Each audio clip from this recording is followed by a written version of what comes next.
I was just sitting there.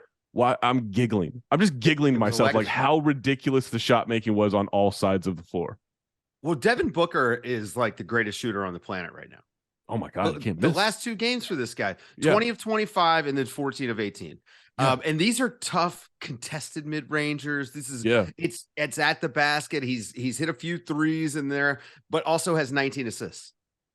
He's absolutely cooking the Denver Nuggets, and he's cooking Kentavious Caldwell-Pope, who's one of the best defenders in the league. Like the thing about that, he's making him look like us. It was all good defense. That was the thing. Yeah, both teams scored 31, 35 points in that quarter, and I was like, this was still a good defensive quarter. It just made shots. Like, what could you do? The Suns are defending the hell out of Jokic. It just doesn't matter because he's off balance, off the wrong foot, just tossing a one-handed runner, and it just goes in easily.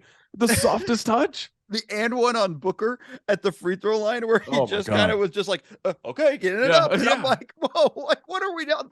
Oh man, it's just so insane. I thought Kevin Durant was talking about it after the game. He was talking about Jokic and just how it doesn't matter what body position he's in. He's going to get a good, he has amazing touch. Yeah. He's so unconventional. Like the idea that Ayton is struggling to guard him. Yeah, of course. Everyone's struggling to guard him. Like, what the? Go put 1994 Hakeem Olajuwon in there. You're going to struggle to guard him right now. Like, shit, you can't do anything with him right now. You just can't. Amazing. Like, it's an interesting strategy where it worked until, well, I don't know if it worked. I mean, I guess they won the game, so it ended up working. But we had discussed this of should you just try to make Jokic a scorer and take away the passing. And they did that for the first 3 quarters, and he scored a shitload of points.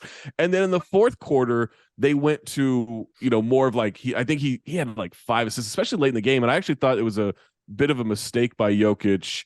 They're probably correct basketball plays, but there's a point where I thought, like, man, you got to go and you just got to go score. He's trying to get Gordon the ball. He's trying to get Murray the ball. And it worked on a couple of plays. But I thought in those moments, like, man, I think he needs to just go. I think it actually cost him game 3 with him not doing that. Like, we need to go. There was a lot of Murray possessions in game 3 in the fourth quarter where I felt like, yo, you just get the ball to Jokic, man. You have this unbelievable dude who's just literally torching the Suns, and they can't guard him. And like you guys all said, nobody can in that instance. And I just felt like that lack of aggression in game 3 cost them. And it nearly pulled it off in game 4 where Jokic was so aggressive. And even then, still a little bit trying to feed everybody. I think that's one of the problems. Well, I went back and I watched the fourth quarter again. And I actually think that their strategy worked a little bit, right?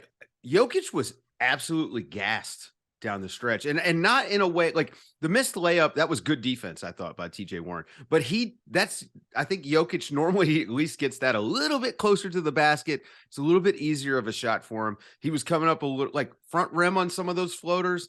They were still going in, but like it was just a little bit diminished by the time you get to the fourth quarter. And so this was a game where when he's at his best, it's 30, it's 15, it's 20 rebounds, right? Like it's not 53.